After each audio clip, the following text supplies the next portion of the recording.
Hello students, good morning. Online class में आपका स्वागत है। आज हम पढ़ेंगे 6.3 प्रश्नावली का तीसरा प्रश्न। तीसरे प्रश्न में हमें बोला गया है कि रिक्त स्थानों को भरिए। रिक्त स्थानों को हमें भरना है। इसमें हमारे पास पहला प्रश्न है -8 फिर प्लस फिर रिक्त स्थान है और बराबर में शून्य दिया गया है। मतलब ये जो रिक्त स्थान है इसमें ऐसी संख्या रखनी है हमें जिसको -8 में जोड़ने पर हमें शून्य प्राप्त हो। अगर हमारे पास बराबर के एक तरफ दो संख्याएं है, मतलब एक संख्या दी गई है, दूसरा रिक्त स्थान है और इसके बराबर में शून्य दिया गया हो, तो हमें इस रिक्त स्थान में जो हमें संख्या दी गई है वही संख्या लिखनी है, लेकिन हमें चिन्ह का ध्यान रखना है कि उस पर कौन सा चिन्ह लगेगा जिससे हमारे पास बराबर में शून्य आ सके। तो यहाँ पर देखो हमारे पास -8 है, मतलब 8 है यहाँ पर, तो यहाँ पर लिखेंगे हम 8। ठीक है, यहाँ पर हमें 8 लिखना है। अब यहाँ पर देखो प्लस का चिन्ह है, ठीक है। अब ये हो गया +8 और यहाँ पर हमें चाहिए प्लस के ही 8 चाहिए, क्योंकि इधर है माइनस के 8, तो +8 में से -8 कम करेंगे तब हमारे पास आएगा शून्य। तो यहाँ पर लिखेंगे हम +8। रिक्त स्थान में लिखना है हमें +8। देखो आगे -8 प्लस को प्लस से हम गुणा करेंगे तो प्लस ही आएगा। -8 + 8 बराबर शून्य। अब 8 में से 8 घटाएंगे, या ये माइनस का 8 है, ये प्लस का 8 है, तो यहाँ पर बचेगा हमारे पास शून्य और बराबर भी क्या है, शून्य।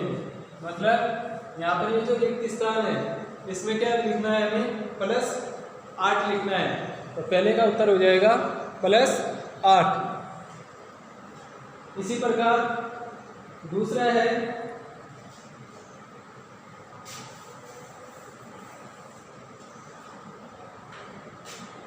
B भाग है 13 प्लस फिर रिक्त स्थान और बराबर शून्य।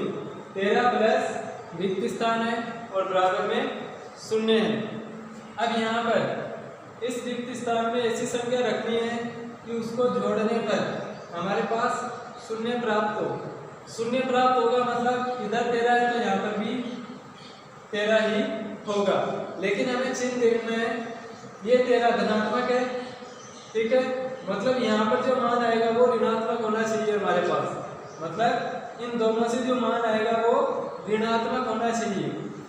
यहाँ पर अब ये प्लस है, अगर हम इस 13 को ऋणात्मक लेते हैं तो हमारे पास प्लस को माइनस से गुणा करने पर माइनस बनेगा, तो ये पूरा मान जो है यहाँ तक ये ऋणात्मक हो जाएगा। तो -13 + 13 में से घटाएंगे तो हमारे पास शून्य प्राप्त होगा।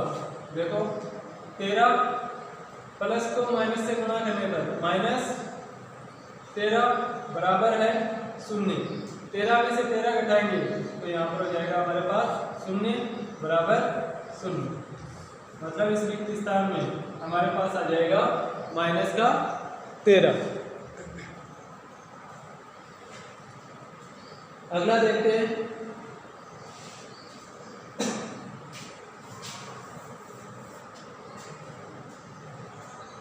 इसका C भाग है 12 प्लस फिर कोष्टक में -12 और बराबर रिक्त स्थान। 12 प्लस कोष्टक में -12 है और फिर है रिक्त स्थान। अब यहाँ पर हमें बताना है क्या आएगा, ठीक है। तो यहाँ पर देखो 12 प्लस, इसको हल करते हैं हम। 12 प्लस फिर कोष्टक में माइनस, तो प्लस को माइनस से गुणा करने पर यह बनेगा हमारे पास -12। 12 - 12 ये हो जाएगा हमारे पास, ऊपर दर्शा दो, इस रिक्त स्थान में दर्शाना है। 12 - 12 बराबर हो जाएगा शून्य। 12 में से 12 घटाएंगे तो हमारे पास आ जाएगा शून्य। फिर अगला है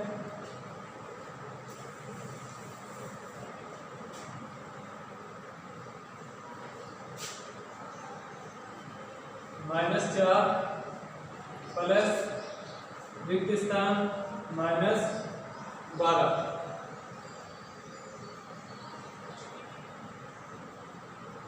-4 प्लस रिक्त स्थान है, फिर बराबर में है -12। अब हमें ये बताना है कि यहाँ पर हम कौन सी संख्या रखें जिसको -4 में जोड़ने पर हमारे पास -12 प्राप्त हो। देखो आगे -4 है, फिर प्लस ये 4 है, हमें चाहिए 12, ये -4 है, हमें चाहिए -12 चाहिए। तो यहाँ पर देखो हमारे पास ये प्लस का चिन्ह है, तो यहाँ पर जो संख्या रखेंगे हम रिक्त स्थान में वो कोई ऋणात्मक संख्या ही होगी, क्योंकि जब ऋणात्मक संख्या को ऋणात्मक संख्या में जोड़ेंगे तभी ऋणात्मक मान प्राप्त होगा हमें। तो यहाँ पर ये -4 है, अब इसमें हम माइनस के कितने जोड़े जिससे हमारे पास -12 प्राप्त हो। तो यहाँ पर लिखेंगे हम -8 बराबर -12। देखो -4, अब प्लस को माइनस से गुणा करने पर ये हो जाएगा -8 बराबर -12, -4 और -8 ये हो जाएंगे -12 बराबर -12। मतलब ये जो रिक्त स्थान है इसमें कितना आएगा, -8 आएगा, जिससे हमारे पास जोड़ने पर हो जाएगा -12। अगला देखो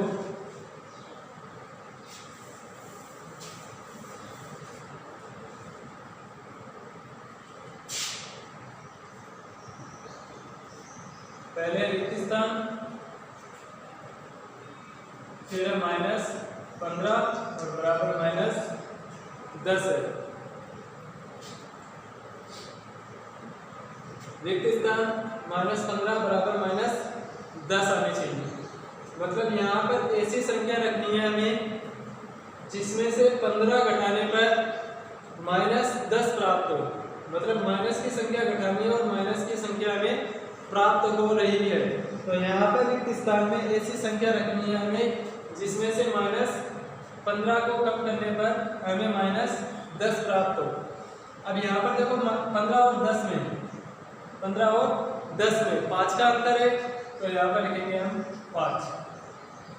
अब ये देखना है कि धनात्मक लेना है या ऋणात्मक लेना है। तो यहाँ पर हमारे पास ये 15 ऋणात्मक है और ये 5 हमें लेने धनात्मक, क्योंकि ये प्लस के 5 है और ये माइनस के 15 है। तो ये 15 5 से ज्यादा है, कितना ज्यादा है, 10 ज्यादा है। तो यहाँ पर हो गया -10।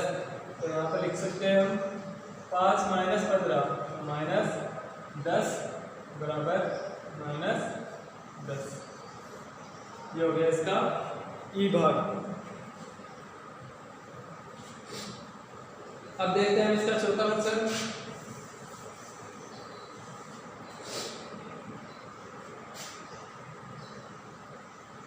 चौथे का पहला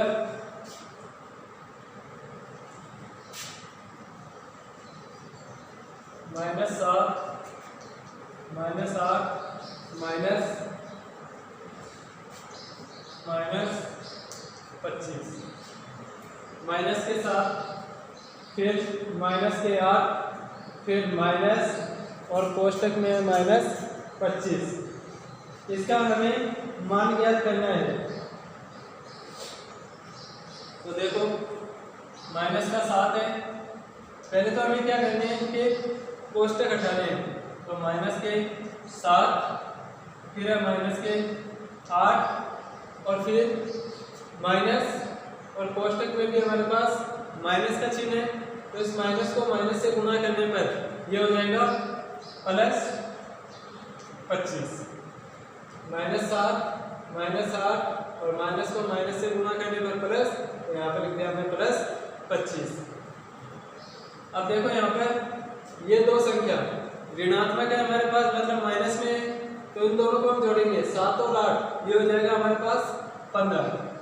तो माइनस है दोनों का, तो यहाँ पर लगा दिया हमने माइनस, मतलब माइनस के 15, फिर प्लस 25, माइनस के 15 और प्लस का 25। अब इसको आगे हल करते हैं। इसको हम लिख सकते हैं 25 को इधर लिख सकते हैं और -15, तो ये हो गया 25 माइनस 15 बराबर बचेगा हमारे पास 10। ये हो जाएगा पहले का उत्तर।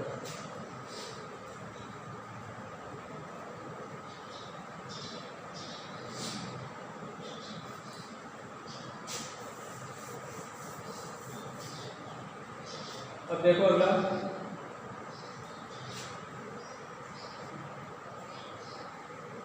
-13 प्लस 32, -13 प्लस 32 -8 और -1। अब इसका मान हमें ज्ञात करना है, तो पहले तो क्या करेंगे हम, ये कोष्टक उठाएंगे, तो यहाँ पर लिखना है हमें -13 फिर प्लस 32 -8 और -1। कोष्टक उठा दिया हमने, तो -13 प्लस 32 -8 और -1। अब ये जो माइनस वाली संख्या है इनको एक जगह रखते हैं हम, तो पहले तो रख देंगे यहाँ पर 32, इधर रख दो -13 -8 -1। इसको इस तरफ रखा हमने और इसको इस तरफ रखा है, 32 -13 -8 और -1। अब देखो हमारे पास यहाँ पर ये तीनों संख्या है ऋणात्मक है, मतलब माइनस का चिन्ह तीनों पर, तो इन तीनों को हमें जोड़ना है। 13 और 8 ये हो जाएगा हमारे पास 21, 21 और 1 22, तो 32 और यहाँ पर इन तीनों को जोड़ने पर ये हो गया हमारे पास 22 और तीनों पर ऋणात्मक चिन्ह है, तो यहाँ पर भी आ जाएगा ऋणात्मक चिन्ह, मतलब 32 माइनस 22। अब 32 में से 22 घटाएंगे तो हमारे पास बचेगा 10। 32 में से 22 घटाने पर हमारे पास बचेगा 10, जो हो गया बी भाग का उत्तर।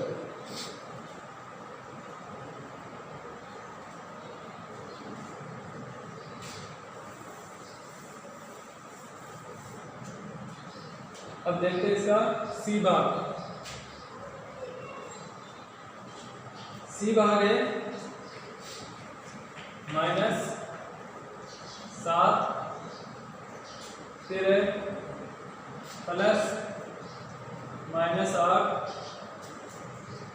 फिर प्लस -90, माइनस के साथ फिर कोष्टक के बाहर प्लस और कोष्टक में -8 फिर प्लस फिर कोष्टक में -90।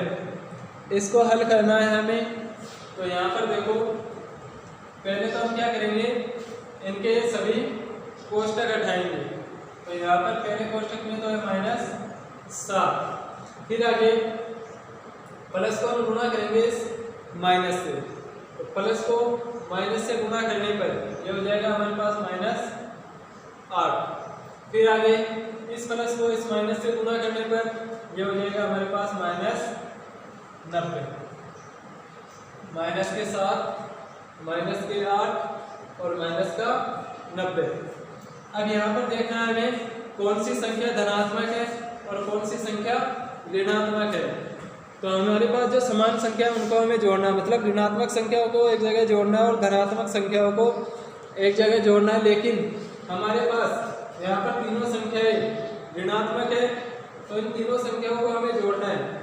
तो ये भी 7 भी ऋणात्मक है, 8 भी ऋणात्मक है और 90 भी ऋणात्मक है, तो हमारे पास हो जाएगा 105। तीनों ऋणात्मक है, तो यहाँ पर भी आएगा हमारे पास ऋणात्मक। ये हो गया हमारा उत्तर।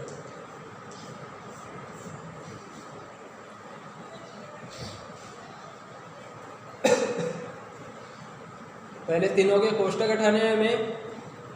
पहले -7 है तो इसका कोष्टक उठा दिया, -7 हो गया। फिर प्लस कोष्टक में -8, तो प्लस को माइनस से गुणा करेंगे हम, तो हमारे पास आ जाएगा माइनस, फिर आगे लिखेंगे 8, फिर आगे है प्लस और कोष्टक में -90, तो प्लस को माइनस से गुणा करेंगे तो ये भी आ जाएगा हमारे पास -90। जब इन तीनों को हम जोड़ेंगे तो हमारे पास बनेगा 105 और तीनों ऋणात्मक है, मतलब माइनस का चिन्ह है, तो 105 भी आ जाएगा हमारे पास ऋणात्मक। आगे देखते हैं अगला प्रश्न।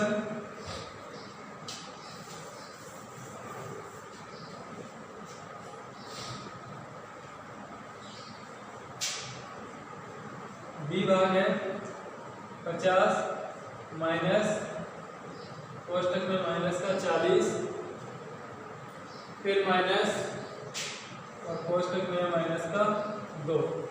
50 माइनस कोष्टक में माइनस 40, फिर माइनस, फिर कोष्टक में माइनस का 2।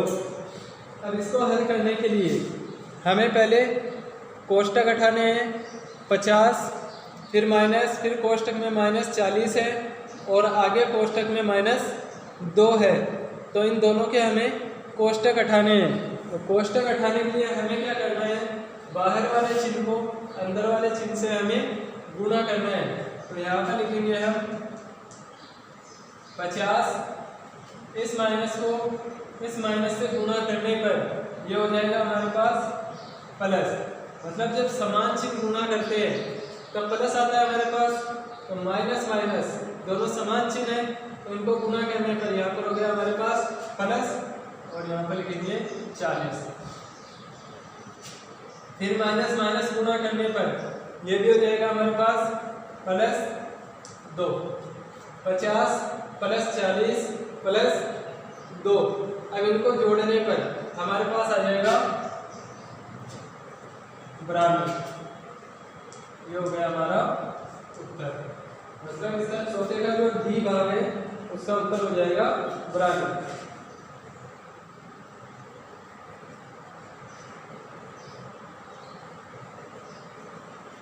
तो 6.3 हमारी कंप्लीट।